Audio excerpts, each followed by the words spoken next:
Depuis que je suis un enfant, je lis des récits d'aventure, je regarde des films, des documentaires sur des expéditions polaires, des expéditions en montagne. Je me suis toujours dit que je voulais faire ça dans ma vie. Ça me fait rêver, mais j'ai jamais poursuivi ces rêves-là. Puis là, j'arrive au milieu de ma vie, puis je me dis, ben, quand je vais arriver justement à la fin, je vais possiblement regretter de ne pas avoir accompli mes rêves, de pas avoir fait ce qui justement me faisait vivre, ce qui me faisait rêver là, quand j'étais jeune. La motivation première vient de là. Je dois absolument réaliser mes rêves. Puis c'est pas quand je vais être à ma retraite, c'est maintenant.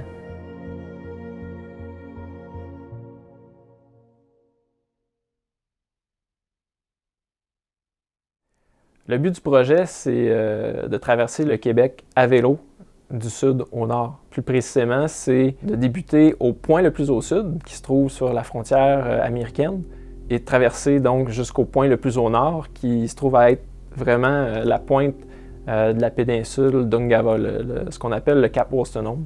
Tout ça se fait sur un fat bike en hiver. La portion en route, autrement, l'été, à cause de toutes les rivières à traverser, tous les cours d'eau, ça serait pas vraiment possible. Au total, ça représente 2800 km. Il y a 1500 km de route, 1300 km hors route. Je vais pédaler sur la route pendant environ 3 semaines. Une fois rendu dans la communauté Cri de Chisasibi, je vais quitter la route, je vais embarquer sur la banquise, je vais suivre la côte de la baie James, je vais rejoindre la baie du Tson, puis je vais longer la côte de la baie du Tson jusqu'au point le plus au nord. Quand je me suis commis à faire cette expédition-là, évidemment, numéro 1 sur ma liste, c'était ma préparation physique. Bon, avec l'âge, avec les enfants, je suis devenu un petit peu plus sédentaire les dernières années. Fait que, il a fallu que je me remette dans un état d'esprit où l'entraînement était au cœur de mes activités. Fait que ça n'a pas été long que je me suis remis à courir, je me suis remis à faire du vélo. Je me suis monté un programme de musculation, vraiment dans le but d'être prêt pour cette expédition-là. Ça a commencé une année avant l'expédition.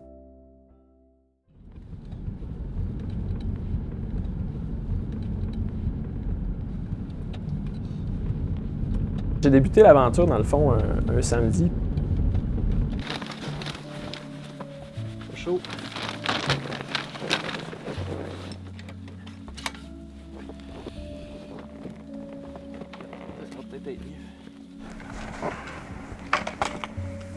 Je voulais vraiment que ma famille, mes amis soient là. C'est important pour moi de vivre le début avec eux.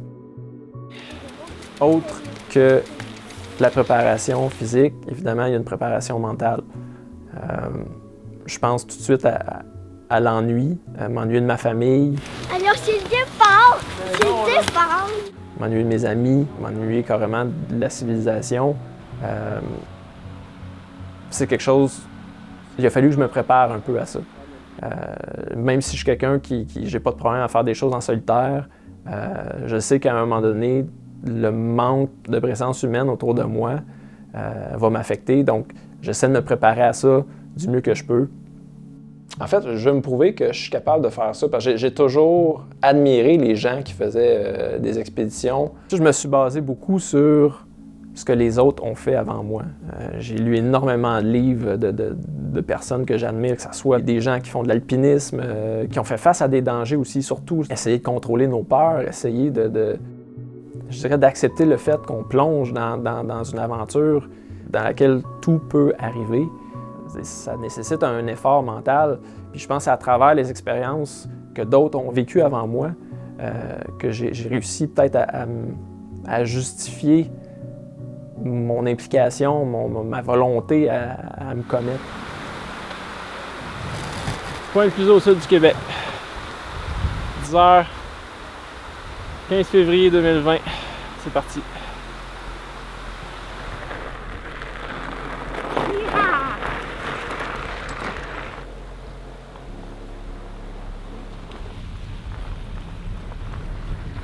Il y a une préparation aussi logistique.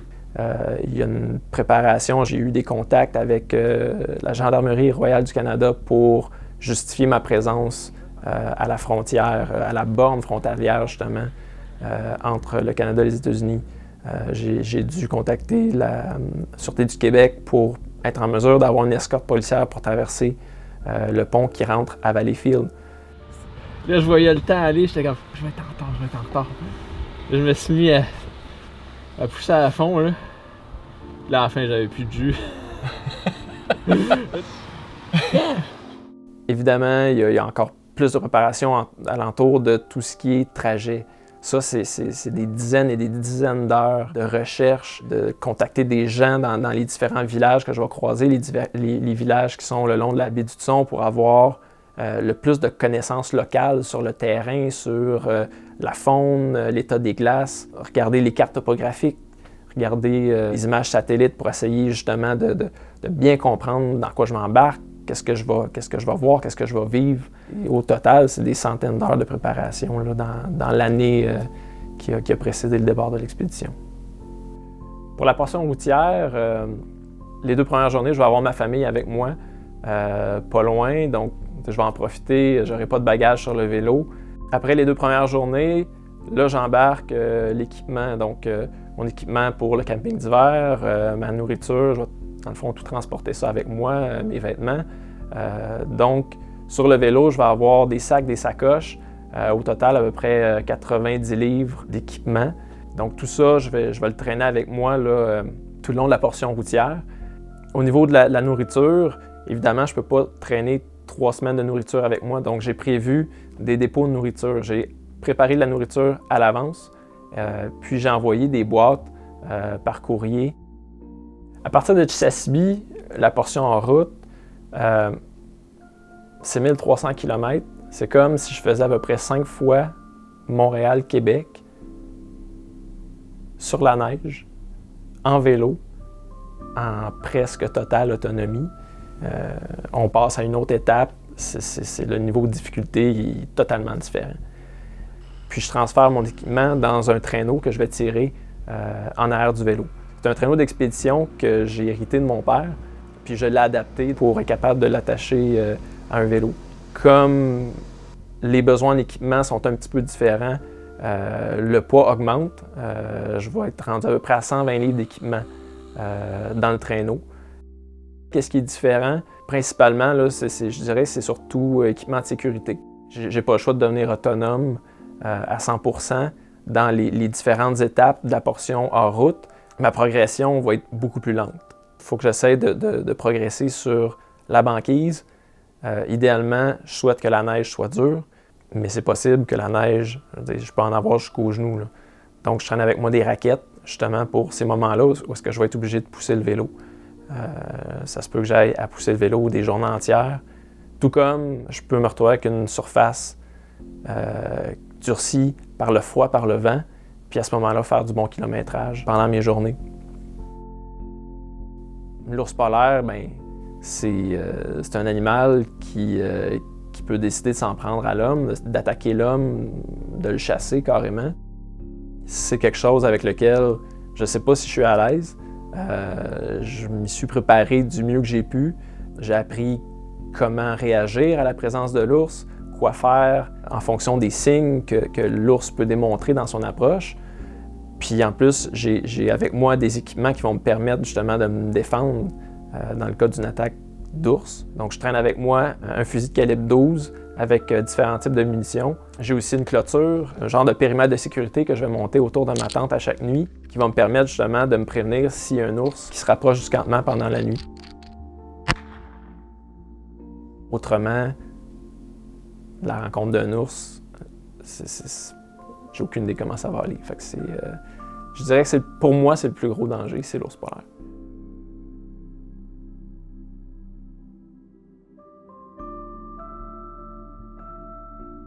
« 344 par là. » OK, c'est bon. Dac au dac? Oui. Bye!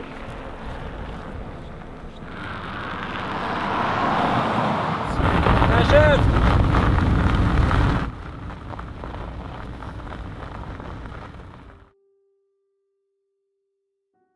C'est sûr, quand j'ai annoncé à ma blonde que j'allais entreprendre cette expédition-là, il y avait un certain niveau de scepticisme, là.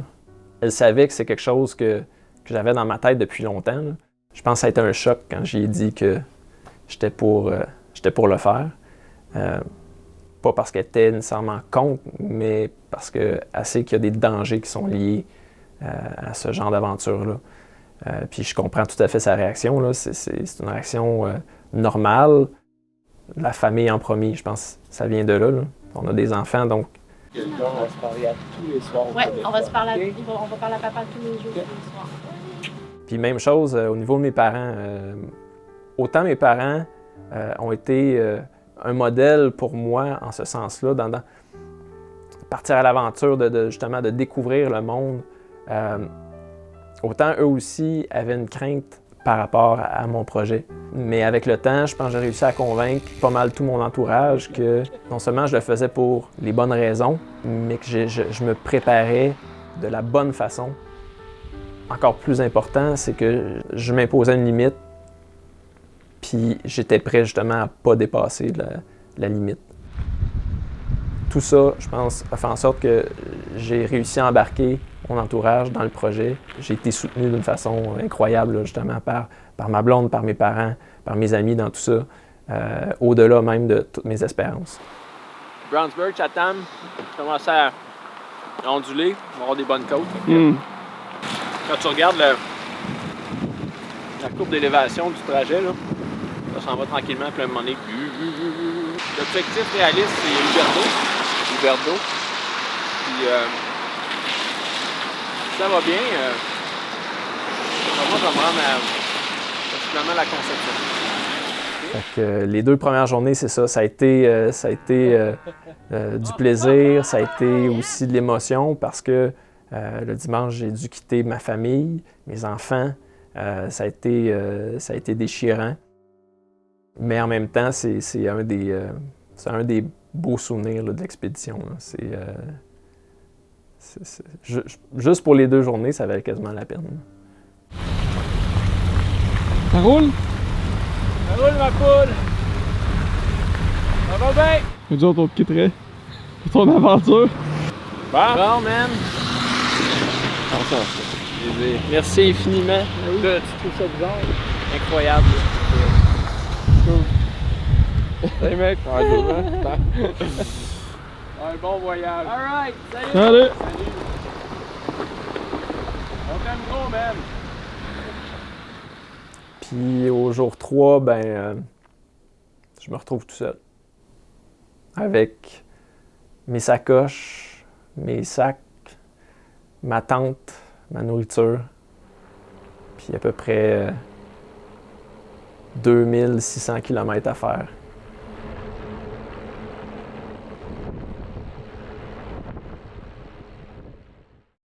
On est mardi. J'ai eu ma première nuit sous la tente. Évidemment, pas une nuit facile. Il neige quand même pas mal. Mais je considère que c'est sécuritaire. Si je pouvais vous montrer la largeur de l'accotement, pour moi j'ai un bon 3-4 mètres.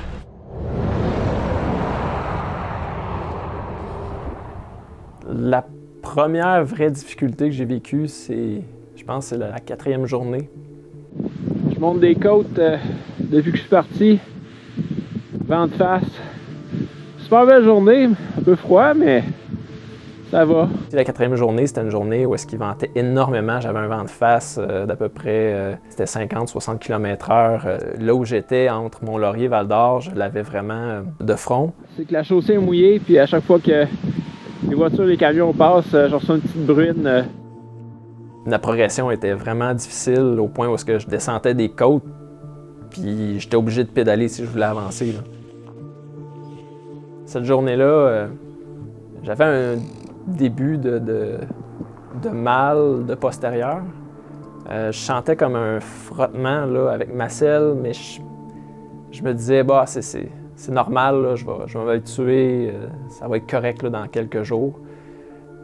Après ça, ben, de jour en jour, le mal de fesses grandissait, puis je me suis aperçu justement que c'était pas juste un petit problème qui était pour disparaître, c'était vraiment c'était sérieux. Là. Ça fait 3 jours, là, j'ai mal au cul, là, ça n'a pas d'allure. Ma selle, elle frotte. Je sais pas si c'est mes cuissards ou mes combines, mes pantalons de neige ou je sais pas quoi, là, mais...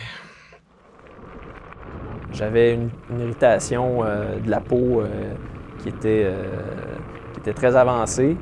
Il y avait pratiquement plus de peau à certains endroits. Fait que la progression, là, plus je m'approchais de Val-d'Or, là, plus c'était souffrant. Pour moi, je me disais comment je peux continuer. J'étais vraiment sur le point d'arrêter rendu là, au point où est-ce que c'était douloureux. Cette journée-là, je l'ai trouvé difficile. Je suis parti depuis 7 jours. Je viens d'arriver à Val-d'Or.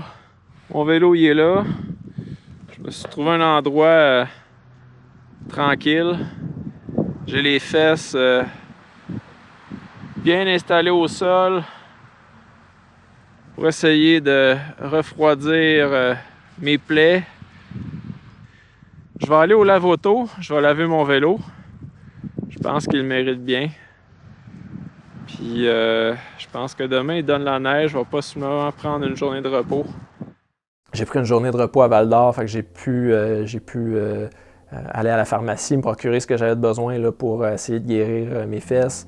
Mes parents sont venus me rejoindre. J'ai juste eu besoin de faire un coup de téléphone, puis j'ai rien demandé. Eux, ils ont dit « on s'en vient te rejoindre à Val-d'Or ».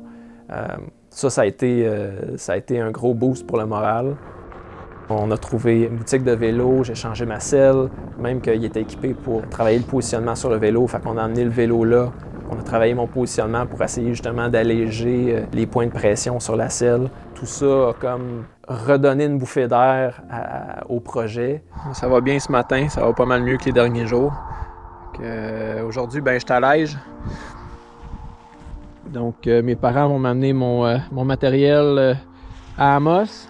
Ça m'a permis de faire une journée debout sur les pédales, pendant laquelle, surprenamment, je pouvais laisser mes fesses guérir. Fait que tout ça, ça m'a vraiment donné là, un bon coup de pouce. Puis de là, ben, les fesses se sont mis à s'améliorer de jour en jour. Puis j'ai pu reprendre tranquillement, pas vite, là, un rythme, dans le fond, qui était satisfaisant.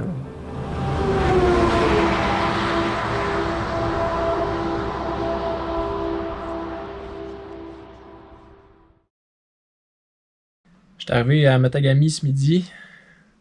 C'était prévu que j'arrête ici pour une nuit à l'hôtel.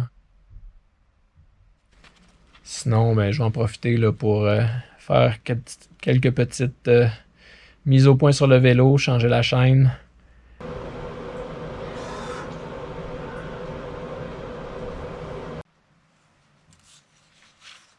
Il est tombé pas mal de neige aujourd'hui. On a eu aussi du gros vent hier. Sinon, ben là, je suis en train de refaire une sélection de matériel en vue du départ ou du redépart de demain.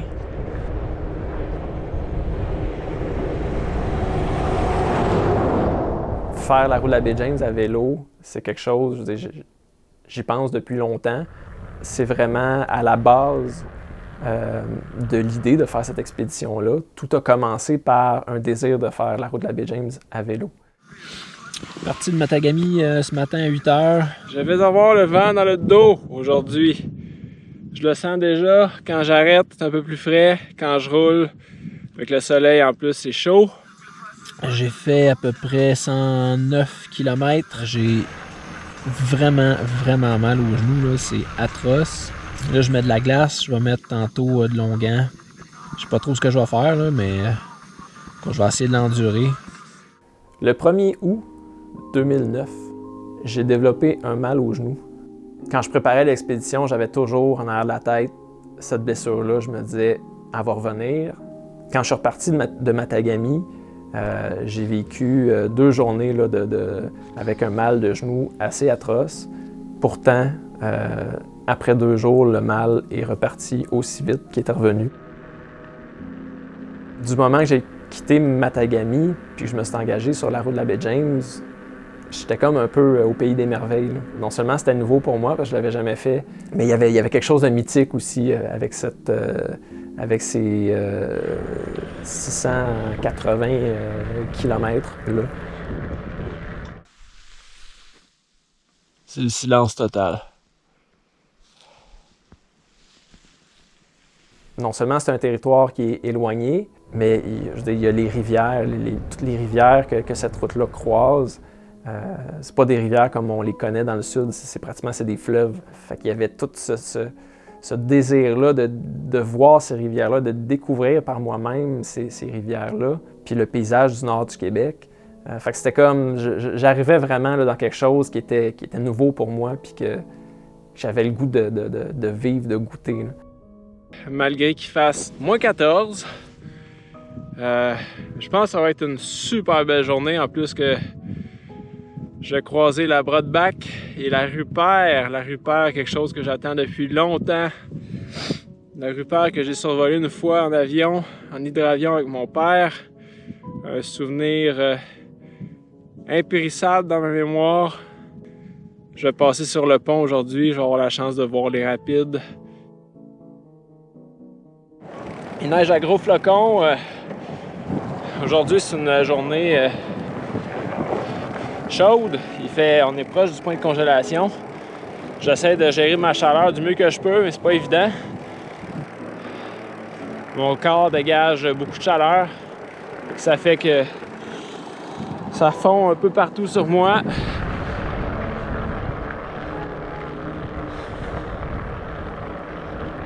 Jusqu'à maintenant, j'ai croisé des rivières avec des noms mythiques, des noms légendaires. La rivière Ricana, la Nottaway, la Broadback, la Rupert, la Eastmain, la Pontax, Opinaka. Vraiment là, des rivières que je regarde sur les cartes depuis longtemps. Puis c'est des rivières qui me font rêver. Bon, ben, ne pas se moquer de la rivière du Vieux-Comptoir. Juste l'autre côté, je pense que je viens de traverser la plus grosse côte depuis les 750 derniers kilomètres à peu près. Le paysage est splendide, magnifique, incroyable. En fait, les 680 km de la route de la baie James, ça a été du pur bonheur.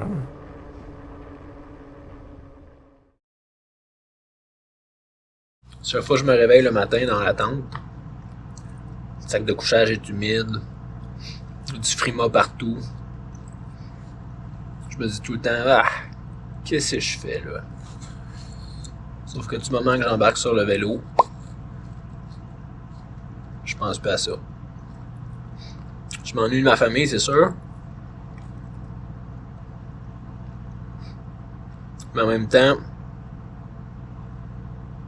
j'ai tellement de plaisir sur le vélo. Hein. Bon, va être le temps de laver mes fesses. Je suis un gars de plein air, mais dormir dans une tente, ça n'a jamais été mon gros fun, là. Fait que pour moi, je me levais le matin, il y avait du givre partout dans la tente, il faisait froid, il fallait que je me fasse à déjeuner, il fallait que j'enlève mes gants. Ça, c'était vraiment, je veux pas dire déplaisant, là, mais disons que c'était pas le highlight de ma journée. Par contre, du moment que j'avais terminé de faire mes bagages, que j'embarquais sur le vélo, là, tout d'un coup, là, je pensais plus du tout à tous ces inconvénients-là. Puis je rentrais dans ma bulle, puis je vivais vraiment mon aventure. Une chance qu'il y avait les journées pour compenser pour les nuits, là, parce qu'autrement, je serais peut-être pas allé bien loin. Ça, c'est le moment que j'aime le plus dans la journée. Je suis en train d'appliquer mes crèmes. C'est pas chaud pour le postérieur. Une chance, ce matin, il fait pas si froid que ça.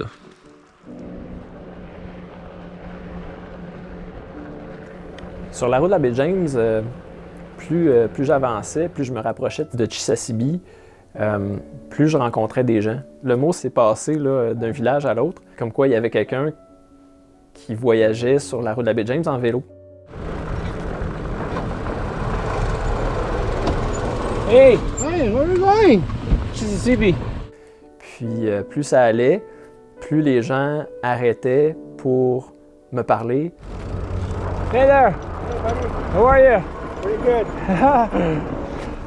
How you doing? Not I bad. got some water, man, for you. Really? Yes. Hey, that's so nice of you. Yeah, no problem. Man. Thank Here you. go.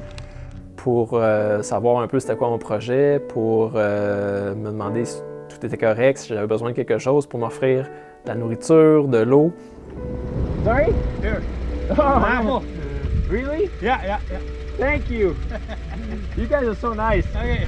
Take care, man. Bye-bye. Donc ça a été mon premier contact avec la communauté CRI. J'ai rencontré des gens qui étaient tellement généreux, tellement juste contents de rencontrer quelqu'un.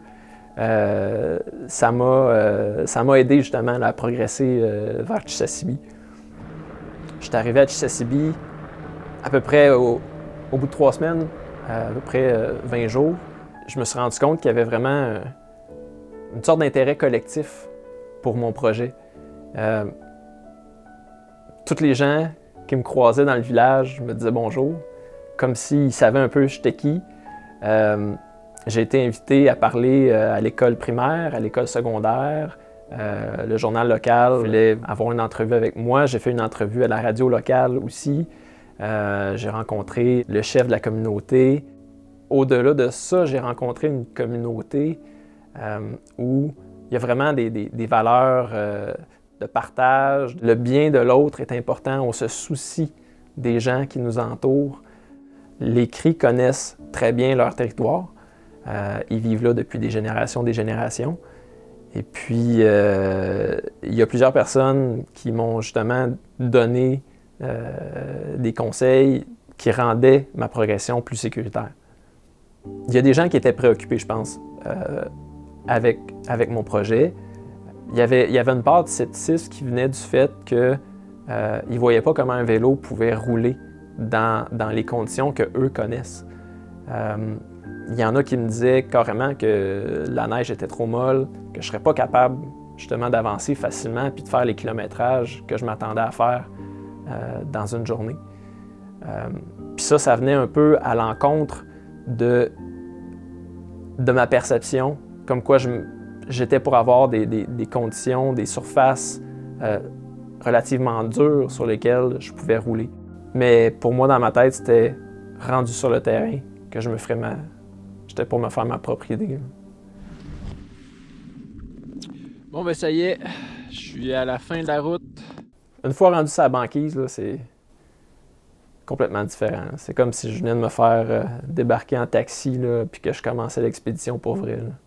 Je me dois d'être autonome en nourriture, autonome d'un point de vue sécurité. Il n'y a pas une voiture qui va arrêter à côté de moi si je tombe en bas de mon vélo. Je viens d'atteler mon traîneau.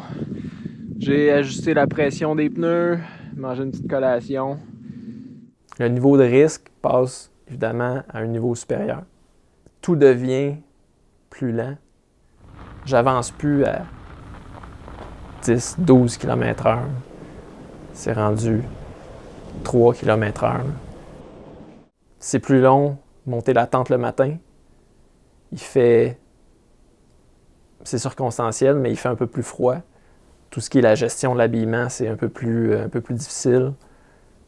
Je me sens évidemment seul. Je viens de passer 4 jours à Chisasibi, entouré de personnes. J'ai comme vécu une espèce de trip de gang, puis du jour au lendemain, il n'y a plus personne à côté de moi. Là. C'est maintenant que ça commence. J'ai fait mes premiers coups de pédale sur sur la glace de la baie James, puis étonnamment, c'était dur, contrairement à ce qu'on m'avait dit. Je suis agréablement surpris de la qualité de la surface. Ça cale un petit peu, la croûte défonce à certains endroits, mais autrement, c'est assez dur. Fait que, je dis ça, tout d'un coup, là, j'étais vraiment optimiste.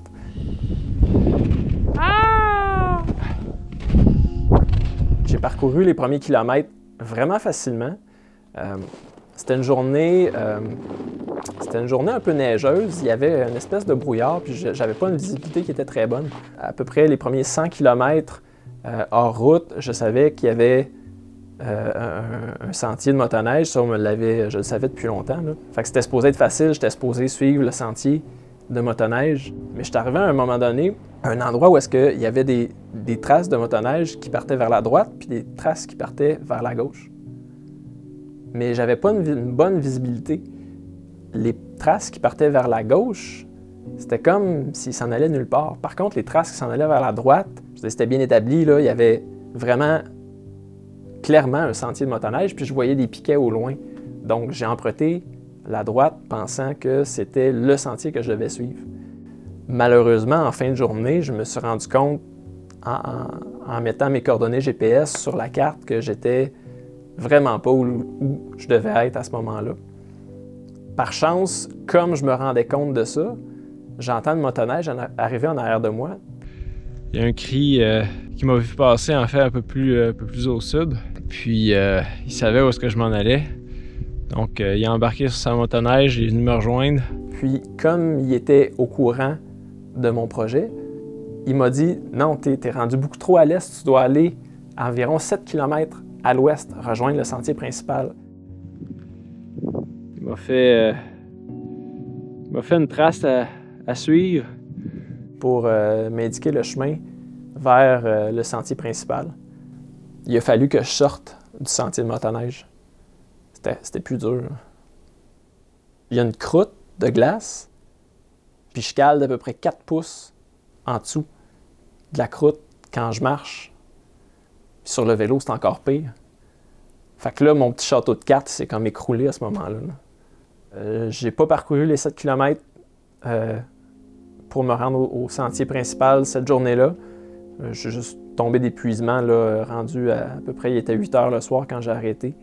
Disons que ça, c'est venu un peu briser le fun, là. Ce qui a commencé comme une journée incroyable, une journée pleine d'optimisme, a terminé sur une note un petit peu plus négative. Non seulement à cause de cette erreur-là, mais aussi à cause que mon idée que je m'étais faite d'une surface dure a été brisée à ce moment-là. Ça aurait dû être une bonne journée aujourd'hui. J'ai fait 55 km sur la route. On ajoute à ça un 20 km hors route. Quand j'ai appelé à la maison tantôt, mon garçon a comme éclaté en sanglots au téléphone. Puis c'est venu me chercher, là. Déjà que j'étais un peu fragile, là. Psychologiquement, j'étais un peu déprimé, là. Disons que je m'ennuie de chez nous, puis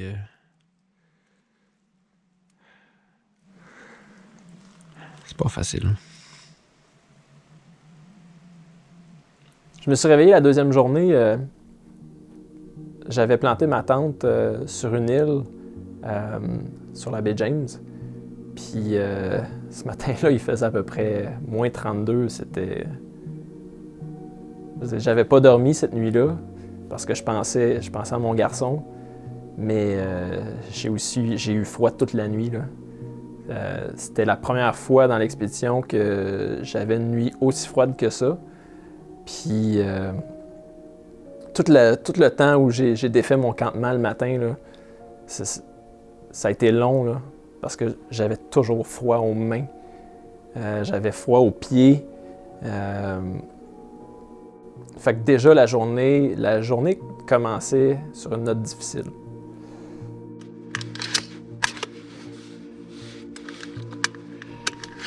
Une chose qu'il faut dire, c'est que ce matin-là, j'ai chargé mon fusil pour la première fois. Pas nécessairement parce que j'avais une crainte de rencontrer un ours polaire cette journée-là. Je savais que les probabilités de rencontrer un ours polaire sur la petite section de la baie James étaient très, très faibles. Par contre, je savais que plus je me rapprochais de la baie d'Hudson, plus les probabilités de rencontrer un ours polaire grandissaient. Plus j'avance vers la baie d'Hudson, plus cette crainte-là devient présente. C'est un peu ça, en fait, qui se passe, là. Une fois que j'ai réussi à prendre la route ou à me mettre à avancer, bien, il me restait encore quelques kilomètres avant de rejoindre le sentier principal. Donc, j'ai poussé mon vélo à peu près à un rythme de 1 km/h. Puis je me suis rendu au sentier principal pas mal en mi-journée, vers midi environ. Une fois rendu là, bien, là, la progression s'est mise à bien aller. J'ai croisé mes premières traces de la faune. J'ai vu énormément de traces de loups cette journée-là. J'ai traversé une baie.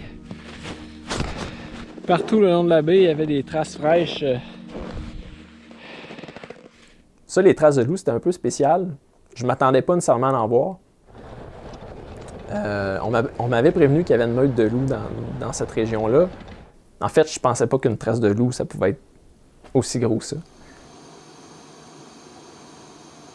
J'ai réussi à me rendre au camp d'une famille que j'ai rencontrée à Chisasibi.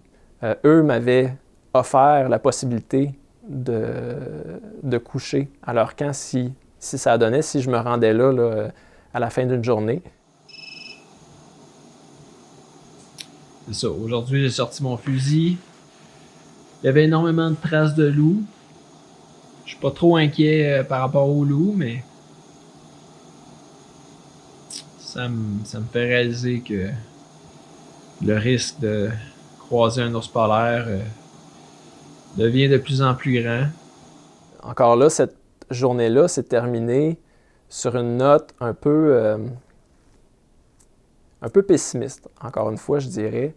Contrairement à la veille où le sentier était dur, puis la neige à côté du sentier était molle, plus j'avançais, plus même le sentier devenait mou. Puis là, je commençais à faire des calculs.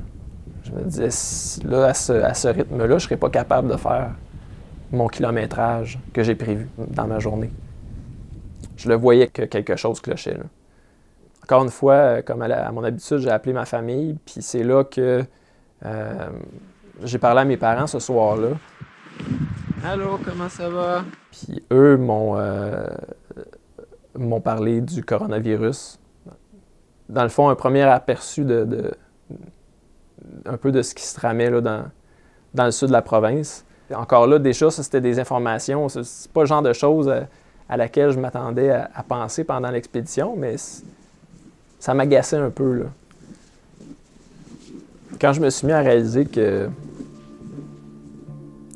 tout allait plus lentement que ce que j'aurais espéré, que déjà, je j'étais en train de me demander si je ne devrais pas rationner ma nourriture. J'ai commencé à me poser la question, est-ce que c'est sage de continuer? J'ai déjà, au bout de 2 jours sur la banquise, je savais qu'il manquait des pièces au casse-tête. J'ai commencé à me dire que, possiblement, que je devrais arrêter. Encore une fois, je m'étais engagé vis-à-vis de ma famille, puis je devais entrevoir cette possibilité-là. Finalement, je suis pas sûr si le risque en vaut la chandelle, là.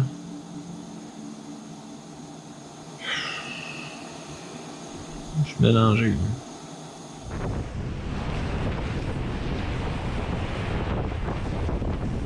Je me suis réveillé la 3e journée, puis après avoir pensé à ça toute la nuit, je me suis dit non, j'ai pas le choix, faut que je continue, je peux pas arrêter là. Fait que j'ai pris mon courage à 2 mains, j'ai préparé mes choses, puis j'ai rembarqué sur le vélo. J'ai progressé en direction nord, J'ai réussi, je pense, à faire un petit peu moins de 30 km cette journée-là. Mais ça n'a pas été une journée facile. À chaque kilomètre, je me rendais compte que la neige devenait de plus en plus molle. Là, ça fait plusieurs fois que je défonce malgré le fait que je sois sur le sentier. Ça regarde pas vraiment bien. Encore une fois, la calculatrice mentale n'arrêtait pas de refaire des calculs par rapport à la quantité de nourriture que j'avais, combien de temps je pouvais, combien de temps encore je pouvais continuer sans avoir besoin de ravitaillement, combien de kilomètres je pouvais faire à chaque jour.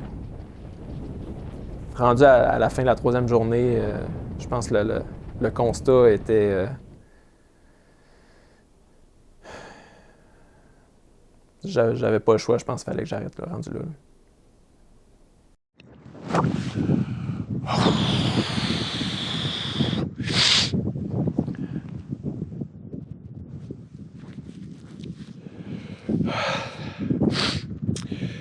C'est pas facile de filmer ça.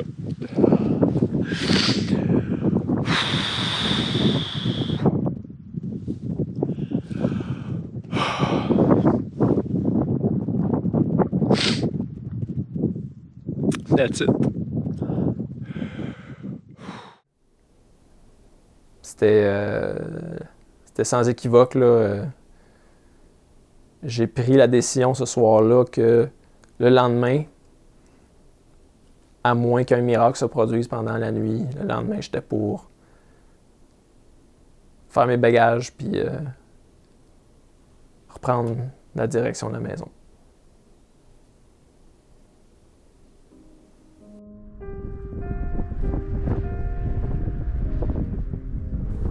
Quand je me suis réveillé le 4e jour puis que je suis parti en direction inverse, c'était vraiment...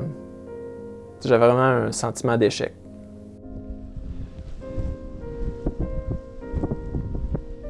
Disons, j'ai versé plusieurs larmes, mais en même temps, je savais que c'était la bonne décision dans les circonstances.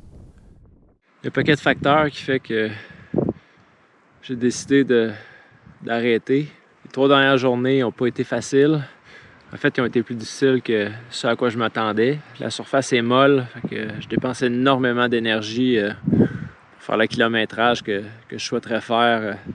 Il y a des cris qui m'ont confirmé qu'en effet, c'est pas aussi dur que les autres années.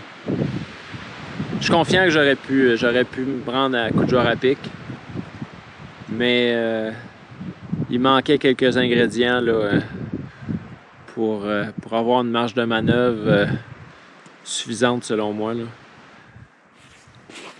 C'est sûr, c'est pas une décision facile. Je risque de devoir l'assumer pour le restant de ma vie, en fait. Puis on est vendredi 13 aujourd'hui. Ça veut rien dire.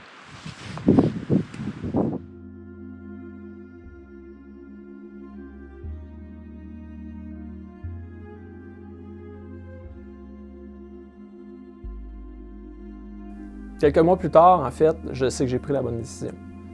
Le prochain village que j'étais supposé rejoindre, Coujouarapic, entre la position où j'étais et ce village-là, dans les journées qui ont suivi mon retour, il y a une partie de la banquise qui s'est détachée de la côte.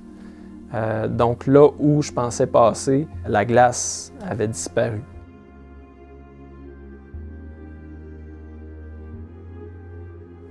Il y a une autre chose que je me rends compte avec le recul, puis ça c'est vraiment avec plusieurs mois de recul, je me rends compte à quel point la peur de l'ours polaire était cachée en dessous des raisons que je me trouvais pour arrêter. Je peux dire aujourd'hui que c'est possiblement cette crainte-là de l'ours polaire qui a fait en sorte que toutes les autres petites problématiques ont paru beaucoup plus grosses que ce qu'elles étaient vraiment.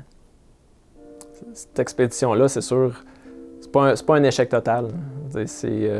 En fait, l'échec l'échec n'existe pas. Hein. C'est pas moi qui ai inventé cette phrase-là, mais si on ne réussit pas, on ne fait qu'apprendre.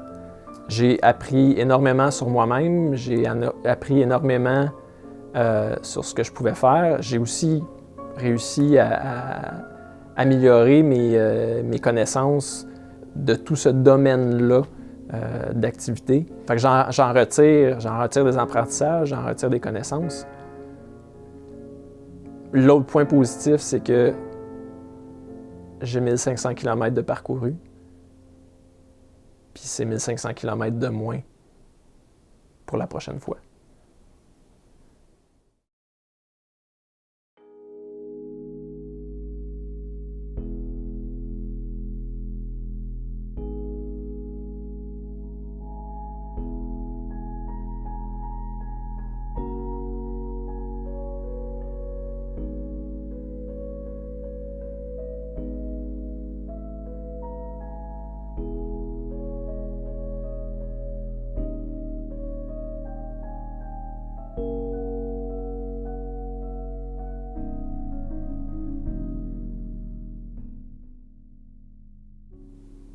Tu t'engages à terminer l'expédition? Faut-tu que je m'avance là-dessus? C'est un petit peu ambigu, honnêtement. Ouais? Je pourrais le dire de même, là. Je prépare déjà la suite.